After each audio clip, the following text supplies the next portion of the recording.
Doctor ortho Ayurvedic oil and capsule. अब दर्द भी घुटने टेकेगा।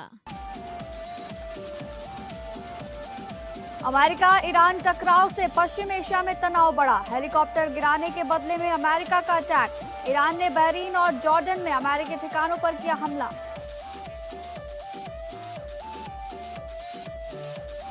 पीएम मोदी बने सबसे लंबे कार्यकाल वाले निर्वाचित प्रधानमंत्री। नेहरू का रिकॉर्ड तोड़ा। आज एनडीए में शामिल दलों को संबोधित करेंगे। राज्यसभा चुनाव में कांग्रेस को डबल झटका। मध्य प्रदेश में नटराजन का पर्चा खारिज।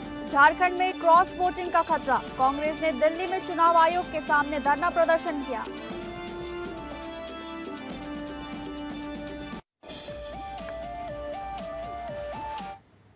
नमस्कार, आप सभी का बहुत बहुत स्वागत है इस बुलेटिन में। मैं हूं आपके साथ शालिनी राणा। शुरुआत करेंगे बुलेटिन की बड़ी खबर से। अमेरिकी सेना ने ईरान पर हवाई हमले किए हैं। अमेरिकी सेंट्रल कमांड ने कहा है कि यह कार्रवाई हॉर्मुज़ स्ट्रेट के पास अमेरिकी अपाचे हेलीकॉप्टर गिराए जाने के जवाब में की गई है। इससे पहले राष्ट्रपति डोनाल्ड ट्रंप ने दावा किया था कि गश्त कर रहे अमेरिकी AH-64 अपाचे हेलीकॉप्टर को ईरान ने मार गिराया। हालांकि उन्होंने कहा कि दोनों पायलट सुरक्षित हैं। ट्रंप ने लिखा, अमेरिका को इस हमले का जवाब देना ही होगा। उधर ईरान की रेवोल्यूशनरी गार्ड ने दावा किया है कि उसने जवाबी कार्रवाई में बहरीन स्थित अमेरिकी सैन्य ठिकाने और अमेरिकी नौसेना के 5th फ्लीट मुख्यालय को ड्रोन से निशाना बनाया। ईरान के रेवोल्यूशनरी गार्ड ने अमेरिकी हमलों के जवाब में बहरीन में अमेरिकी 5th फ्लीट और जॉर्डन में अमेरिकी बेस पर हमला किया है। अमेरिका ने हॉर्मुज़ स्ट्रेट में हेलीकॉप्टर गिराए जाने के बाद आत्मरक्षा में ईरान पर हमले का दावा किया था। हॉर्मुज़ स्ट्रेट के पास अमेरिकी अपाचे हेलीकॉप्टर गिरने के बाद अमेरिका ने ईरान पर जवाबी हमले किए हैं।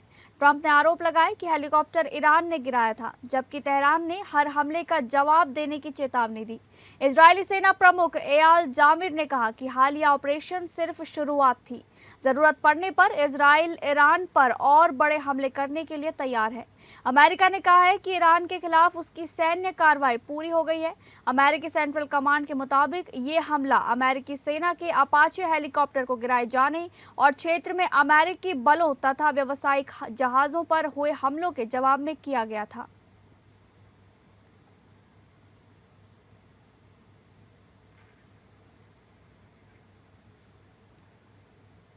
रुक करेंगे अगली बड़ी खबर का। पीएम नरेंद्र मोदी बतौर इलेक्टेड प्रधानमंत्री जवाहरलाल नेहरू को पार कर चुके हैं। नेहरू चुनाव जीतकर 4,398 दिन प्रधानमंत्री रहे थे। पीएम मोदी का बतौर पीएम आज उनसे एक ज्यादा दिन यानी कि 4,399 दिन है। हालांकि नेहरू 1947 से 1992 तक भी प्रधानमंत्री थे, लेकिन तब चुनाव नहीं हुआ था, यानी इलेक्टेड पीएम नहीं थे। उसे भी जोड़ दें तो नेहरू का कुल कार्यकाल 6,131 दिन का हो जाएगा। देश में सबसे ज्यादा लगातार 9,000 से ज्यादा दिनों तक सत्ता प्रमुख रहने का रिकॉर्ड भी नरेंद्र मोदी के नाम हो गया है। पहले गुजरात के सीएम और फिर देश के पीएम के तौर पर नरेंद्र मोदी ने 10 जून को सबसे लंबे समय तक निर्वाचित प्रधानमंत्री बनने का रिकॉर्ड अपने नाम कर लिया है। मोदी ने 26 मई 2014 को पीएम पद की शपथ ली थी। आज उनके कार्यकाल के 4,399 दिन पूरे हो जाएंगे। इससे पहले ये रिकॉर्ड पूर्व पीएम जवाहरलाल नेहरू के पास था। वे 4,398 दिनों तक इस पद पर रहे थे। पीएम मोदी को पीएम के तौर पर यह लगातार तीसरा कार्यकाल रहा है। पीएम मोदी सरकार के 12 साल पूरे होने पर एनडीए की एक अहम बैठक करेंगे, जहां पर मंडपम में होने वाली बैठक में भाजपा और एनडीए शासित 22 राज्यों और केंद्र शासित क्षेत्रों के सीएम, डिप्टी सीएम समेत प्रमुख नेता शामिल होंगे। बैठक में मोदी के इस रिकॉर्ड पर बधाई प्रस्ताव पारित होगा।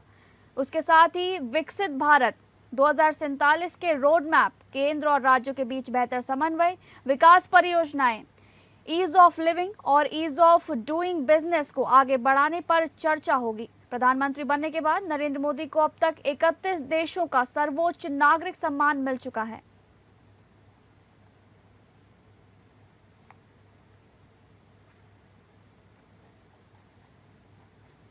आपको बता दें प्रधानमंत्री नरेंद्र मोदी बतौर इलेक्टेड प्रधानमंत्री जवाहरलाल नेहरू के रिकॉर्ड को तोड़ चुके हैं। नेहरू चुनाव जीतकर 4,398 दिन प्रधानमंत्री रहे थे और पीएम मोदी का बतौर पीएम आज उनसे एक दिन ज्यादा यानी कि 4,399 दिन है। हालांकि नेहरू 1947 से 1992 तक भी प्रधानमंत्री थे, लेकिन तब चुनाव नहीं हुआ था, यानी इलेक्टेड पीएम नहीं थे। और उसे भी जोड़ दें तो नेहरू का कुल कार्यकाल 6,131 दिन का हो जाएगा। देश में सबसे ज्यादा लगातार 9,000 से ज्यादा दिनों तक सत्ता प्रमुख रहने का रिकॉर्ड भी नरेंद्र मोदी के नाम हो गया है। पहले गुजरात के सीएम और फिर देश के पीएम के तौर पर नरेंद्र मोदी ने 10 जून को सबसे लंबे समय तक निर्वाचित प्रधानमंत्री बनने का रिकॉर्ड अपने नाम कर लिया है। हमने अक्सर देखा है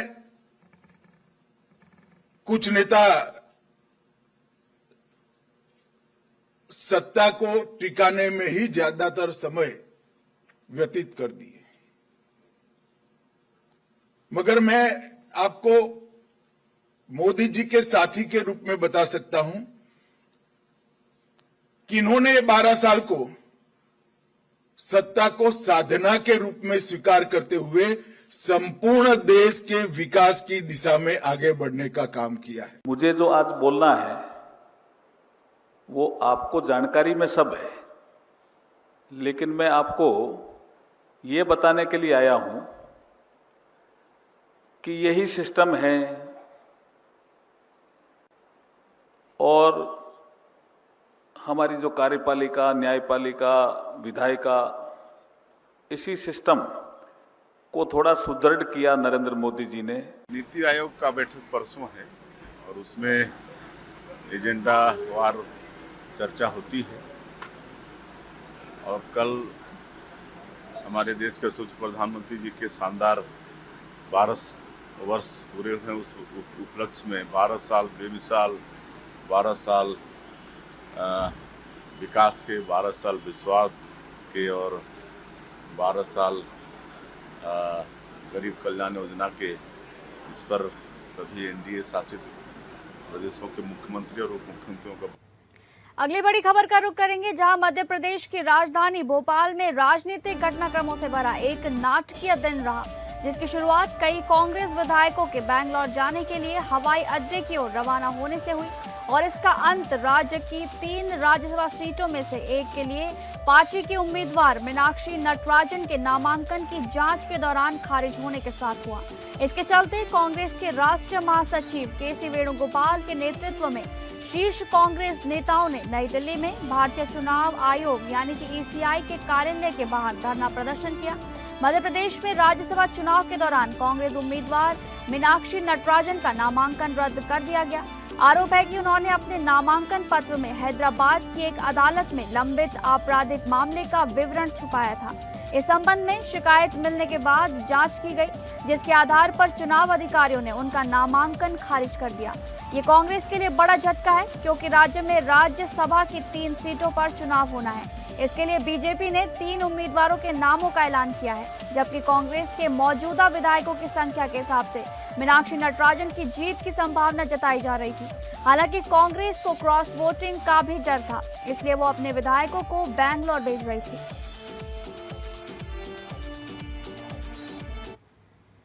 पूरे प्रदेश में इसके एजिटेशन, इसके आंदोलन, हर तरीके के जो भी बन सकते हैं देश के लोकतंत्र को बचाने के लिए कांग्रेस पार्टी करेगी। लीगल भी, जैसे सर ने कहा अभी कि छुट्टियों के दिन उसका फायदा कैसे उठाएं, उस सब क्राइम में समय के भी प्रतिबंध को एक तरह से प्रबंध में बनाया।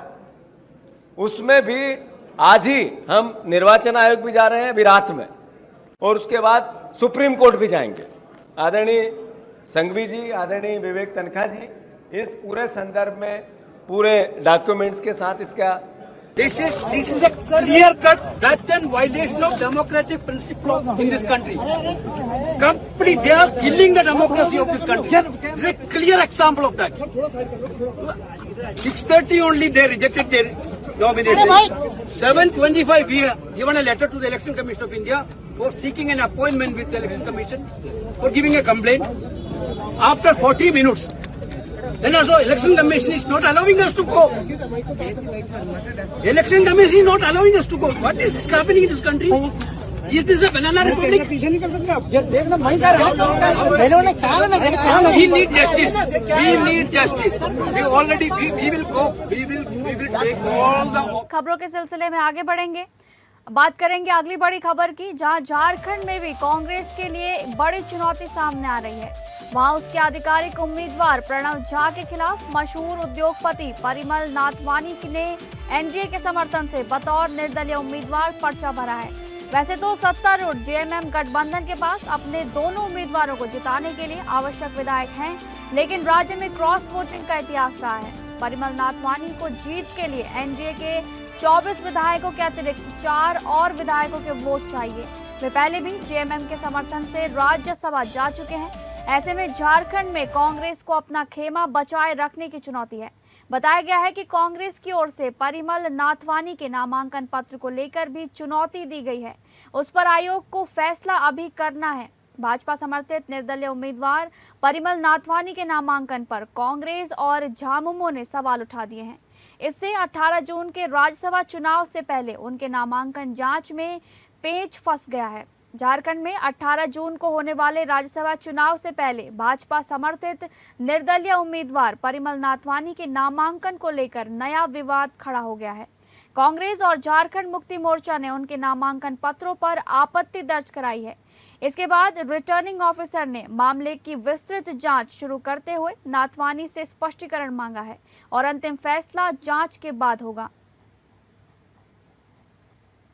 सबने तय किया जब हमारे पास नहीं है तो हम निर्दलीय को हम समर्थन करें।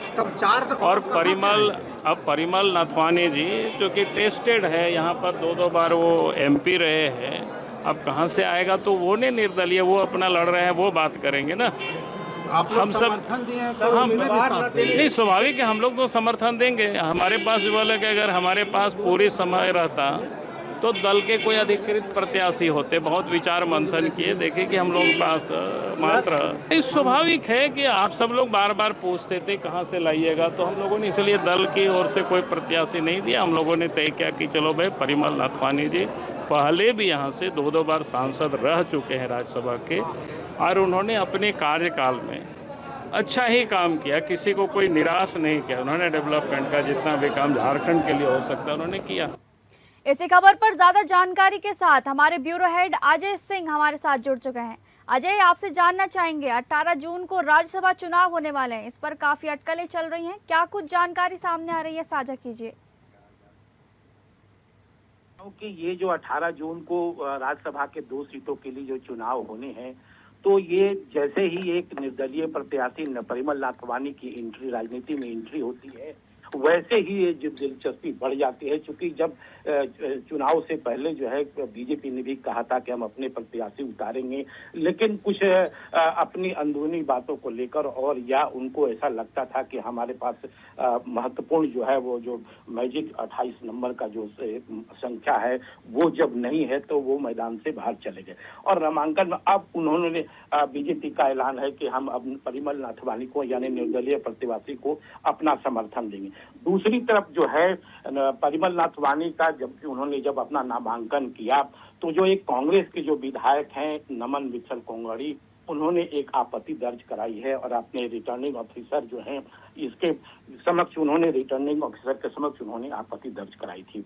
उसके एवज में जो है उनके परिमल नाथवानी के जो अधिवक्ता हैं सुधीर श्रीवास्तव, उन्होंने कहा है कि देखिए 36 सेक्शन के तहत कोई भी आपत्ति दर्ज करा सकता है रिटर्निंग अफसर के समक्ष, लेकिन वो जो है हमने अपनी सारी जो है आपत्ति की जो बिंदुओं पर क्रमवार बिंदुओं पर जो हमसे क्वेरी की गई है उस पर हमने जवाब दिया है और इसका फैसला वो आज 11 बजे आएगा कि उनका जो है नामांकन रद्द होगा या वैध रहेगा। ये तो 11 बजे ही पता चल पाएगा। लेकिन ये जो चुनाव है वो काफी दिलचस्प मोड़ पर पहुंच गया है। जी, बहुत बहुत धन्यवाद अजय, तमाम जानकारी हमारे दर्शकों तक साझा करने के लिए। अगली बड़ी खबर का रुख करेंगे, जहां उत्तर प्रदेश में अगले साल होने वाले विधानसभा चुनाव को लेकर राजनीतिक गतिविधियां तेज हो गई हैं। चुनाव में अब ज्यादा समय नहीं बचा है। ऐसे में सभी प्रमुख दल अपनी रणनीतियों को धार देने में जुट गए हैं। सत्तारूढ़ भाजपा संगठन को बूथ स्तर तक मजबूत करने के अभियान पर जोर दे रही है। इसी कड़ी में प्रदेश अध्यक्ष पंकज चौधरी अगस्त तक प्रदेश के विभिन्न जिलों का दौरा करेंगे। पार्टी का मानना है कि कार्यकर्ताओं से सीधा संवाद और संगठनात्मक मजबूती चुनावी सफलता में महत्वपूर्ण भूमिका निभाएगी। वहीं समाजवादी पार्टी भी चुनावी मोड में नजर आ रही है। पार्टी अध्यक्ष अखिलेश यादव लगातार संगठनात्मक बैठकों के जरिए कार्यकर्ताओं और नेताओं को सक्रिय करने में लगे हैं। उन्होंने हाल ही में कहा कि उनका फोकस सीटों की संख्या पर नहीं बल्कि चुनाव में जीत सुनिश्चित करने पर है। राजनीतिक विश्लेषक इसे कांग्रेस के लिए भी एक संदेश के रूप में देख रहे हैं। माना जा रहा है कि सपा आगामी चुनाव में सीट बंटवारे से ज्यादा जीत की रणनीति पर जोर देना चाहती है। सपा और कांग्रेस के संभावित गठबंधन को लेकर भी चर्चाएं जारी हैं। विपक्षी दल भाजपा के खिलाफ मजबूत मोर्चा तैयार करने की कोशिश में है। हालांकि सीटों के बंटवारे और नेतृत्व जैसे मुद्दों पर अभी अंतिम सहमति बनना बाकी है। ऐसे में अखिलेश यादव का बयान गठबंधन की दिशा और प्राथमिकताओं को लेकर अहम माना जा रहा है।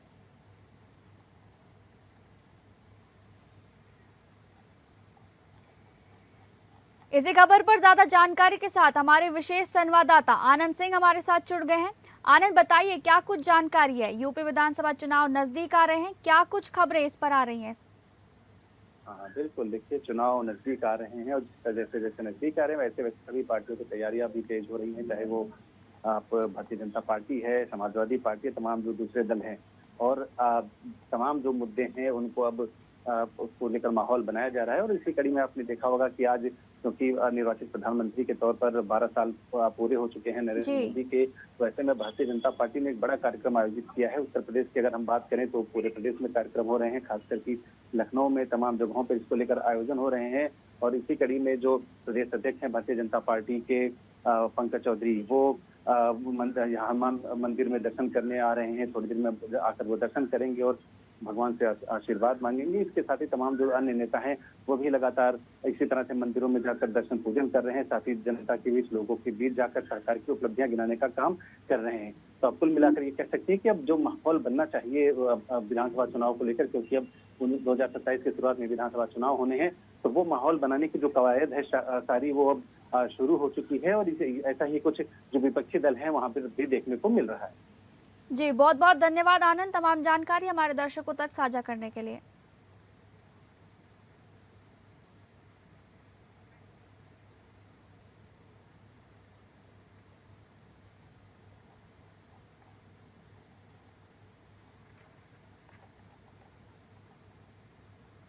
अगली खबर, केंद्र में प्रधानमंत्री नरेंद्र मोदी के नेतृत्व वाली सरकार के 12 वर्ष पूरे होने के अवसर पर नई दिल्ली में राष्ट्रीय जनतांत्रिक गठबंधन की महत्वपूर्ण बैठक आयोजित की जा रही है।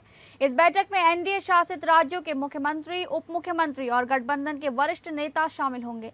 राजनीतिक दृष्टि से महत्वपूर्ण मानी जा रही इस बैठक में केंद्र सरकार की पिछले 12 वर्षों की उपलब्धियां, जन कल्याणकारी योजनाएं, विकास कार्य और सुशासन से जुड़े विभिन्न मुद्दों पर विस्तार से चर्चा किए जाने की संभावना है। महाराष्ट्र से मुख्यमंत्री देवेंद्र फडणवीस और उप मुख्यमंत्री एकनाथ शिंदे भी बैठक में भाग लेने के लिए दिल्ली पहुंच चुके हैं।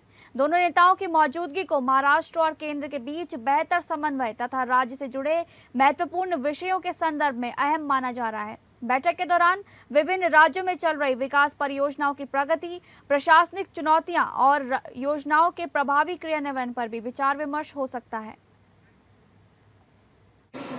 लोकप्रिय और यशस्वी प्रधानमंत्री नरेंद्र मोदी जी 12 साल से इस देश को आगे बढ़ाने का काम कर रहे हैं। उनका सबसे ज्यादा आज तक के इतिहास में सबसे ज्यादा यशस्वी पूर्ण प्रधानमंत्री जी का कार्यकाल निभाने वाले नरेंद्र मोदी जी एक अलग पहचान उन्होंने बनाई है। इस देश को विकास की ओर ले जाने का काम उन्होंने किया है। एक भी छुट्टी नहीं लेते हुए 12 साल उन्होंने अविरत काम किया है, एक पहचान उन्होंने बनाई है और ये हमारी अर्थव्यवस्था को 11वें स्थान पर से 4थे स्थान पर लाने का काम उन्होंने किया है। इसी खबर पर ज्यादा जानकारी के साथ हमारे संवाददाता सर्वजीत सोनी हमारे साथ जुड़ चुके हैं। सर्वजीत, बताइए क्या कुछ जानकारी है। दिल्ली में एनडीए की अहम बैठक होनी है, जहां मोदी सरकार के 12 वर्ष पूरे होने पर बैठक है, जहां पर मुंबई के सीएम और उप मुख्यमंत्री उपस्थित हैं। क्या कुछ जानकारी है, साझा कीजिए। जिस तरह से 12 साल पूरे होने के बाद महाराष्ट्र के मुख्यमंत्री और उप मुख्यमंत्री दिल्ली पहुंचे हैं, जिसमें एनडीए की बैठक में शामिल होंगे, वहीं एनडीए की बैठक में महाराष्ट्र समेत कई राज्यों के सीएम वहां पे मौजूद होंगे। तो महाराष्ट्र में भी डेवलपमेंट को लेकर चर्चाएं की जाएंगी, ऐसा अनुमान लगाया जा रहा है। जिस तरह से महाराष्ट्र की राजनीति को लेकर 12 साल पूरे होने के बाद जो महाराष्ट्र में जो कार्यकाल किया गया है, महाराष्ट्र की कई समस्याएं हैं, उस पर भी चर्चा की जाएंगी। दोपहर 3 बजे जब ये बैठक की शुरुआत होगी तो उसमें महाराष्ट्र के मुख्यमंत्री देवेंद्र फडणवीस भी मौजूद रहेंगे, वहाँ पे एकनाथ शिंदे ही मौजूद रहेंगे।